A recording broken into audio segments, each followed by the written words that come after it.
하나님의 사람, 영국의 위대한 복음 전도자 중에 한 명인 헨리 무어 하우스의 이야기를 잠깐 좀 여러분에게 전해드리고 싶습니다. 이 헨리 무어 하우스가 복음을 받아들이게 된 계기가 아주 특별합니다. 헨리 무어 하우스는 정말 예수님 만나기 전에 자기 마음대로 세상을 겁없이 살던 사람이었습니다. 자기 혈기를 믿고 살아가던 사람이었습니다. 그가 맨체스터에 있는 알함브라 서커스단 단장으로 지내고 있던 어느 날 마침 복음 전도자 리차드 위버라고 하는 분이 복음을 전하고 있었는데 안에서 시끄러운 소리가 나니까 이 헨리가 안에서 싸움이 일어난 줄로 생각을 한 거예요. 평소에 그의 성격대로 상의에 단추를 풀어헤치고는 안의 싸움을 해결하기 위해 달려 들어갔다고 합니다. 그런데 들어가는 그 순간 가운데 예수라는 단어를 들어가자마자 듣게 됩니다. 그 한마디의 말에 그는 사로잡혀 버렸고 그의 인생은 바뀌어 버렸습니다. 예수라는 그 영광스러운 이름이 전도자의 입을 통해서 튀어나올 때 그의 가슴 가운데 총탄이 박히는 것처럼 그렇게 아주 깊숙하게 그의 영혼 가운데 그 이름이 되새겨졌다고 그는 고백하고 있습니다.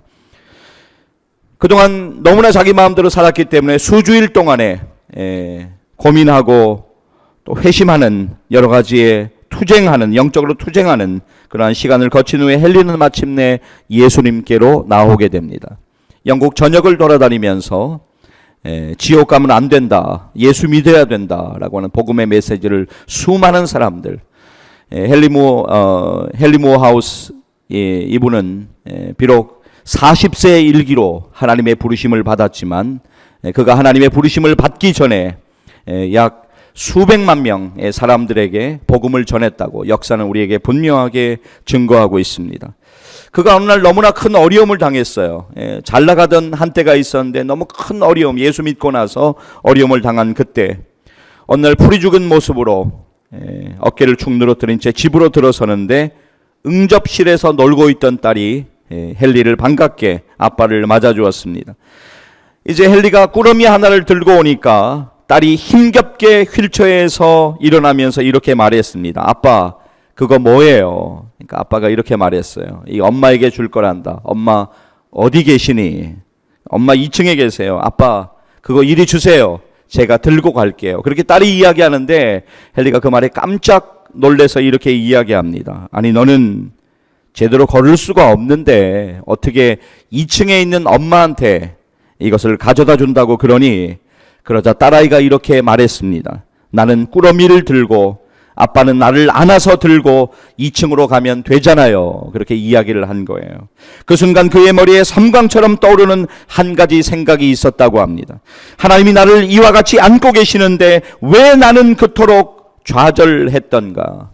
그날 이후에 헨리 무어 하우스는 그의 남은 일생 가운데 그날의 사건을 기억하면서 그래, 하나님이 나와 함께 하신다, 하나님이 나를 안아주신다라고 하는 믿음으로 그의 사명을 감당할 수가 있었습니다. 여러분, 오늘 우리가 하나님 앞에 예배드리고 있는데 오늘 우리가 하나님을 향하여 드려야 되는 믿음은 바로 이런 믿음이에요. 하나님을 전적으로 신뢰하는 믿음, 그리고 우리의 인생의 모든 문제를 하나님께 맡겨드리는 믿음이 오늘 우리에게 필요하다라고 하는 것입니다. 하나님께 맡기는 믿음, 하나님을 전적으로 붙잡는 믿음, 오늘 그 믿음이 다시 한번 우리 가운데 회복되기를 간절히 소망합니다. 오늘 우리가 다니엘서 1장 8절과 9절 읽으셨는데요. 이 다니엘서의 주제는 하나님의 주권 아래에서 모든 것이 진행된다라고 하는 것이 다니엘서의 주제입니다. 여러분이 성경을 읽어 내려가다가 다니엘서를 만나거든 오늘 이 말씀을 꼭 기억하세요. 아, 그렇다. 인생의 모든 문제, 역사의 모든 일들은 하나님의 인도하심 가운데 진행되어진다라고 하는 것이 다니엘서의 주제입니다. 어느 신학자가 다니엘서를 두고 이런 표현을 하는데 저에게 참 깊은 공감이 되었습니다. 잠깐 소개해 드릴게요. 다니엘서의 주제는 실로 하나님의 백성들이 신앙을 선택하느냐 아니면 불신앙을 선택하느냐 하는 신앙과 불신앙 간의 전쟁터다라고 이야기를 하더라고요. 예, 그렇습니다. 정말 다니엘서는 하나님의 백성들이 시험 가운데 빠질 만한 이야기로 시작되고 있습니다. 바벨론 제국의 포로가 된 하나님의 백성들, 참으로 절망하기에 충분한 사건이지 않습니까? 하나님의 백성들이 지금 포로로 잡혀갔습니다. 성전은 불타서 없어졌고 성전에서 그들이 그렇게 귀하게 여기던 거룩한 기물이라고 하는 모든 물건들은 느부갓네살 왕이 뺏어가지고 바벨론 땅으로 옮겨지는 치욕적인 일을 그들은 당합니다. 그러나 오늘 우리가 여기에서 분명히 한 가지 기억하고 넘어갈 것은, 하나님께서 자신의 백성들을 징벌하신 것은 분명한 사실이지만 이 징벌이 그들의 마지막이 아니라는 것입니다. 하나님께서는 분명히 뜻이 있어요. 이스라엘 백성들을 향하여서 그들을 회개시키고 연단시키고 훈련시켜서 더욱 아름답게 사용하시려는 하나님의 분명한 목적이 있다라고 하는 것을 성경은 증거하고 있습니다. 오늘 본문에서 우리는 이러한 참으로 비극적인 민족의 상황 가운데에서 믿음의 꽃을 피우고 있는 한 사람을 만나게 됩니다. 하나님은 재판관이시다. 하나님은 재판관이시다라는 뜻의 이름을 가진 다니엘이 바로 그 사람입니다. 여러분, 오늘 말씀의 제목이 뭔지 아세요? 여러분 주보 보신 분들은 아주 글씨가 작게 되어 있는데, 오늘 말씀의 제목 다니엘, 그는 도대체 왜 그렇게 했을까요? 입니다. 다니엘, 그는 도대체 왜 그렇게 했을까요? 여러분, 다니엘, 그는 도대체 왜 편안함이 보장되는 쉬운 길을 마다하고 어려운 믿음의 길을 선택할 것일까요? 왜 그런 어려운 믿음의 길을 선택한 것일까요? 그는 도대체 왜 그렇게 했을까요? 그 이유는 간단합니다. 그 대답은 간단합니다. 그는 바로 살아계신 하나님을 분명하게 믿고 의지했기 때문입니다. 자, 오늘 우리의 본문 8절부터 9절까지 읽으셨는데 조금만 앞쪽으로 가셔서 1장, 다니엘 1장 5절 말씀을 잠깐 보시겠습니다. 우리 함께 읽겠습니다. 또 왕이 지정하여 그들에게 왕의 음식과 그가 마시는 포도주에서 날마다 쓸 것을 주어 3년을 기르게 하였으니 그 후에 그들은 왕 앞에 서게 될 것이더라. 아멘. 네. 자, 다니엘은 지금 왕의 음식과 포도주를 먹고 마실 것을 요구받았습니다. 다니엘이 이에 대한 단호한 태도를 취했던 것은 단순히 포도주를 마시고 고기를 먹는다는 사실 자체가 죄이기 때문이었던 것은 아니었습니다. 신학자들은 당시 바벨론의 문화적인 혹은 종교적인 습관에 따라서 왕의 상에 오르는 음식은, 당시의 왕의 상에 오르는 모든 음식은 먼저 바벨론의 우상신에게 바쳐진 후에 왕의 상에 다시 진상되었다는 것을 우리에게 설명하고 있습니다. 그러니까 왕의 진미, 왕의 음식을 먹으라는 요구에는 그저 왕의 음식과 그가 마시는 포도주를 먹고 마실 것이냐, 아니면 그거 안 먹고 안 마실 것이냐, 질문 이상의 뜻이 있었던 것입니다. 하나님을 분명하게 믿었던 다니엘, 그리고 하나님이 주신 그 거룩함을 지키기를 간절히 원했던 다니엘은 우상신에게 바쳐진 음식을 먹이려는 그 의도를 분명히 알았기 때문에 그 요구를 단호하게 거절했던 것입니다. 음식과 포도주를 다니엘에게 권하는 사람은 다름 아닌 왕이었어요. 그냥 눈 한번 질끈 감고 받아들이면 출세의 가도가 열리는 길이 그를 기다리고 있었습니다. 그러나 그에게는 출세보다도 명예보다도 권력보다도 소년 다니엘에게는 자신이 깨끗한 그릇이 되어 하나님이 쓰는 사람, 하나님께 쓰임받는 사람이 되는 것이 더 중요했습니다.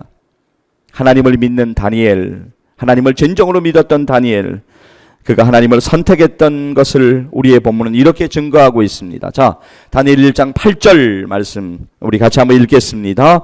다니엘은 뜻을 정하여 왕의 음식과 그가 마시는 포도주로 자기를 더럽히지 아니하리라 하고 자기를 더럽히지 아니하도록 환관장에게 구하니.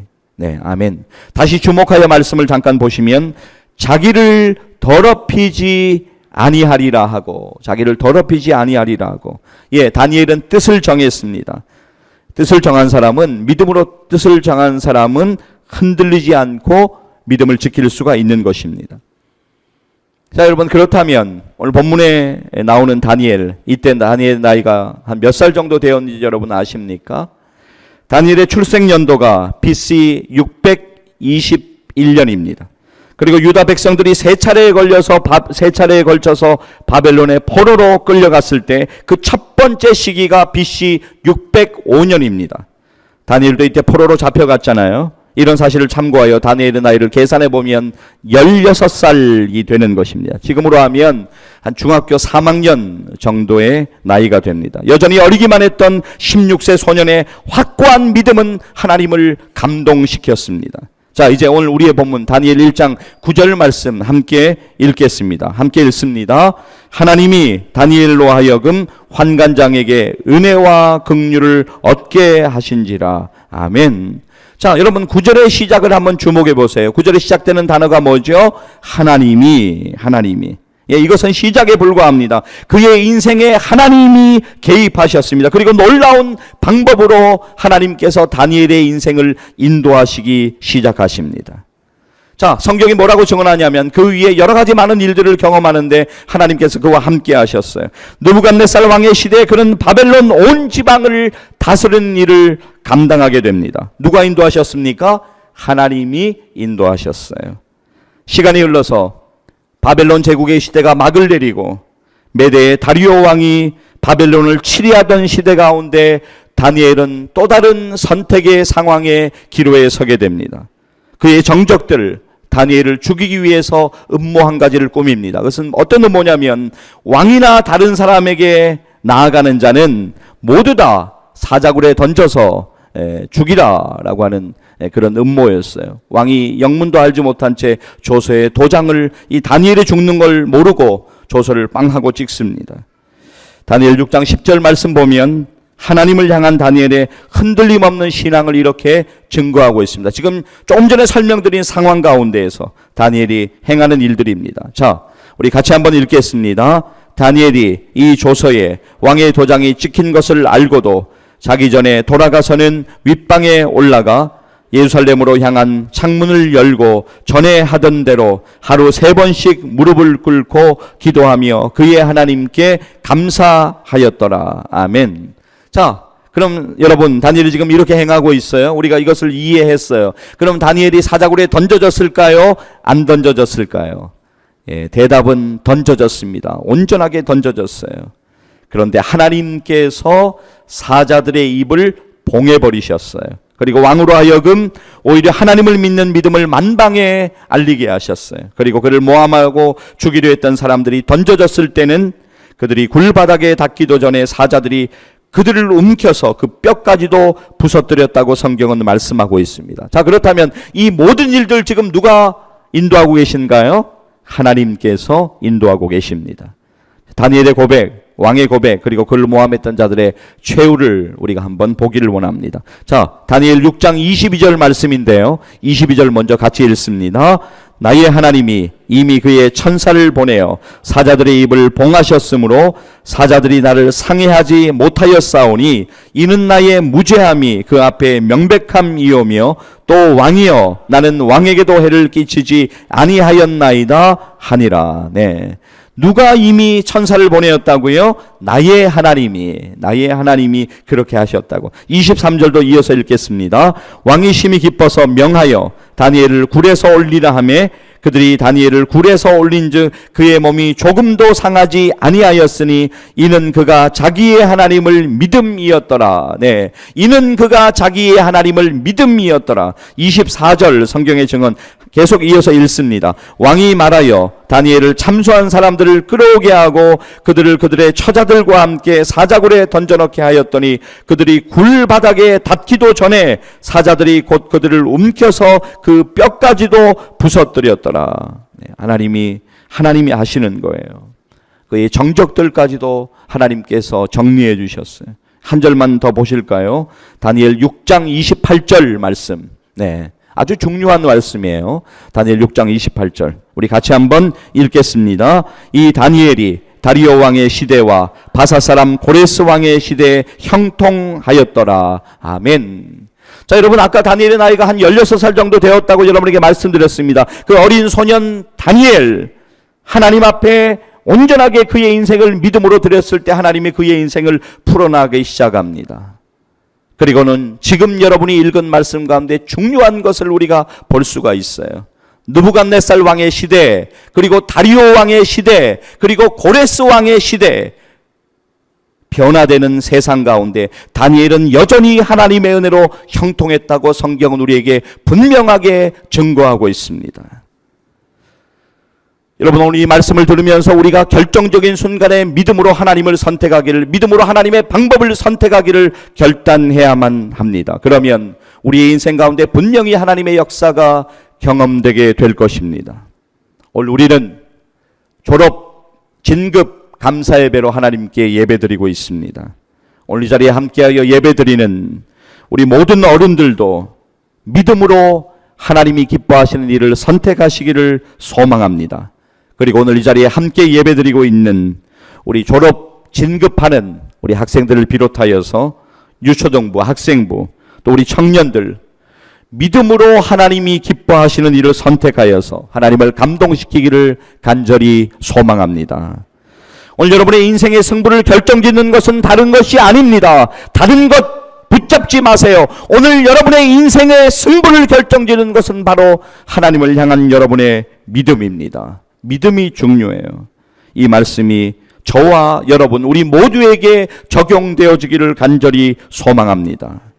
여러분이 인생을 살면서 고민되고 힘든 순간을 만날 수 있을 거예요. 무언가를 선택해야 되는 결정의 순간을 분명히 만날 거예요. 그때마다 하나님께 기도하시기를 바랍니다. 그리고는 하나님이 주시는 은혜 가운데 하나님의 방법을 선택하시기를 간절히 소망합니다. 우리의 믿음의 선택은 놀라운 결과를 낳게 된다라고 하는 것이죠. 하나님이 여러분들에게 지혜 주시고 특별히 필요한 모든 은혜를 공급하여 주실 것을 믿습니다. 특별히 이번에 졸업하고 진급하는 모든 우리 학생들의 앞길에 하나님의 크신 은혜와 축복이 가득하기를 소망합니다. 지금까지 여러분 인도하신 우리 하나님께서 여러분의 인생을 책임져 주실 거예요. 다만 우리가 할 일이 있어요. 믿음으로 살아가는 거예요. 믿음으로 하나님께 드리는 거예요. 우리 학생의 시기에 이것을 놓쳐버리면 너무너무 안타까운 인생을 살아가게 된다라고 하는 거예요. 여러분, 사람 히라보로 안스로포스라고 하는 단어를 사용하는데 이 뜻이 뭐냐면 위를 올려다보는 존재라고 하는 뜻이에요. 위를 올려다보는 존재, 안스로포스. 인생에 찬바람이 불어오고 먹구름이 우리에게 다가올 때, 우리를 덮을 때 우리가 해야 될 일은 무엇일까요? 위를 올려다봐야 돼요. 위를 올려다보아야 합니다. 우리의 인생을 시작하게 하시고 지금까지 은혜로 우리를 인도하여 주시고 날마다 우리 곁에서 우리를 위로하시고 격려하시는 하나님을 믿음으로 우리는 바라보아야만 하는 것입니다. 왜냐하면 그분이 우리를 회복시킬 것이고 그분이 우리에게 은혜를 주실 것이고 그분이 시험 중에 피할 길을 허락하시고 닫혀진 반대의 문 쪽에 다른 문을 열어주실 것을 우리가 믿기 때문입니다. 그리고 그분은 우리의 눈물을 닦아주실 것입니다. 사랑하는 여러분, 오늘 인생을 사시느라 얼마나 힘드십니까? 실전 같은, 아니 연습이 없는 실전인 우리의 인생 가운데 여러분 하루하루 얼마나 수고가 많으십니까? 오늘 여러분은 과연 어떤 문제를 마주하고 살아가고 있습니까? 중요한 것은 하나님을 향한 믿음입니다. 어떤 시련과 고난의 순간에도 믿음으로 하나님을 선택하시어서 놀라운 역사가 여러분의 생애 가운데 일어나기를 주님의 이름으로 간절히 축복합니다. 기도하시겠습니다.